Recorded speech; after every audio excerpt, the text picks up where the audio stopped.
5 to 11 on Triple J. Coming up next, Joan Jett and the Blackhearts. But first, here's a track from their latest album. It's called Pure and Simple, the album, and this is track number 3. It's called Spinster. Joan Jett and Tommy Price from the Blackhearts.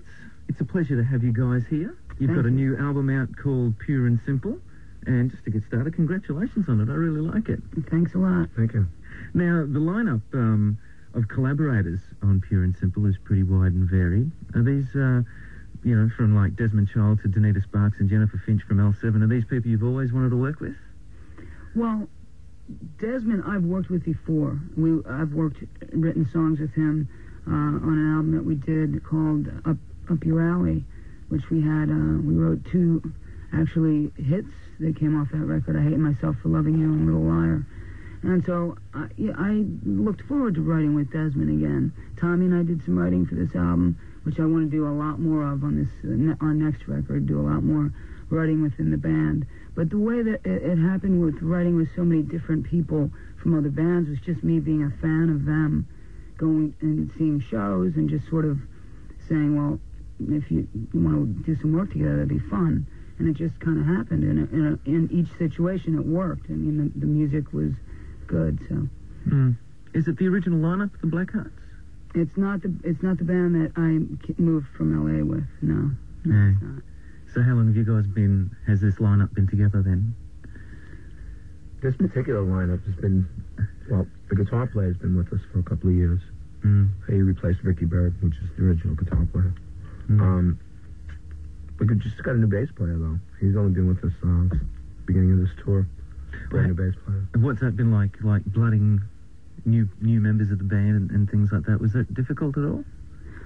No, not for me. I don't know about you, Tommy, but I think that Tommy's got a real good feel for musicians, and I trust what Tommy said. Like, Tommy and I have been together pretty much since '85 or so. Yeah. And so I really trust him when whether he's talking about a bass player or a guitar player that he thinks that we should check out. So if we're ever in a situation where that had happened, that's usually one of the ways that I knew about it anyway. And playing as a drummer, playing with a new bass player. Well, it's always difficult, because especially this guy, I didn't even know him. He lives in New York City, but it's not a guy that I've worked with before. Like, past few bass players we've had, friends of mine that I've worked with on other records and stuff.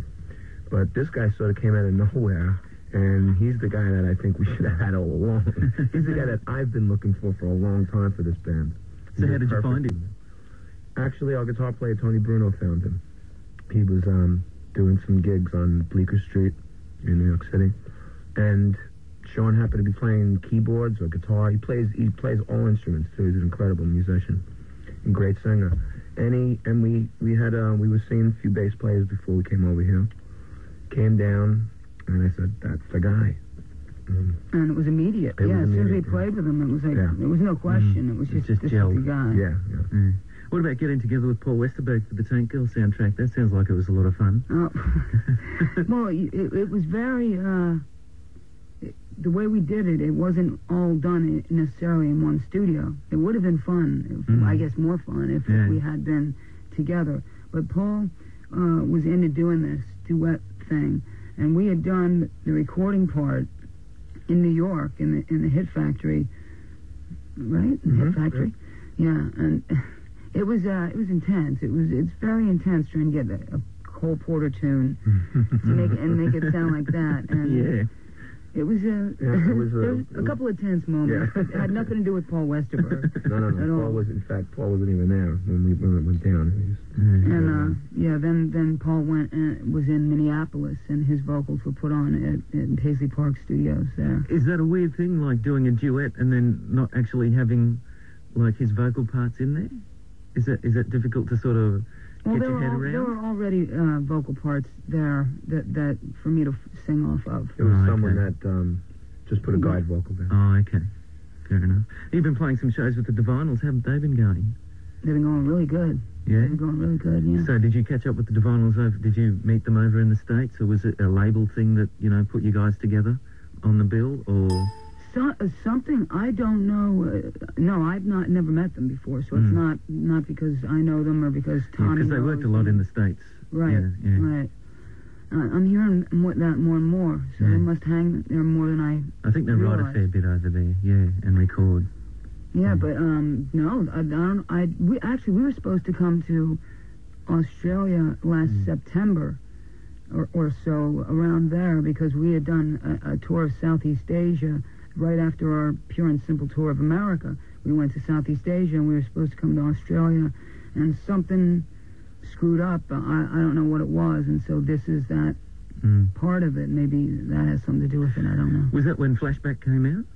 When you went to Southeast Asia? That must have been a real trip when Flashback came out, and then, like, I Love Rock and Roll sort of went back up to number 1 in Europe. And oh, yeah, we did a couple of things. In 93, we went over to France, right?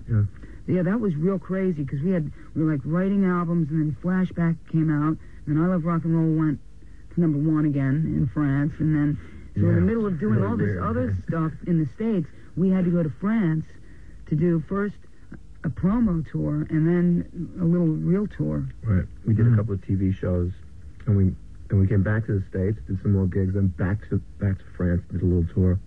But at the same time in the States, I Love Rock and Roll also was doing something again because of the movie, because of the Wayne's World thing. oh, of course, yeah. Right, So it was making some noise back then. Yeah. What's it like performing it every night then? Is it difficult? Is it just, like, just comes out, boing, there it is, or? Oh, it doesn't just come out boing.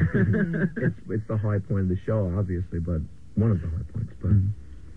But it's never so automatic. You can't just sit there and say, I'm not going to put anything into this, because, when we were doing our last tour, I remember I was like going through a couple of days of forgetting lyrics, and I was getting really frustrated, and I remember saying to the band, I know I'm really in trouble when I forget the words to I Love Rock and Roll, and I shouldn't have said that. I walked out on that stage and went, da-da-da-da-da, blah, blah, blah. I had no idea what the words were.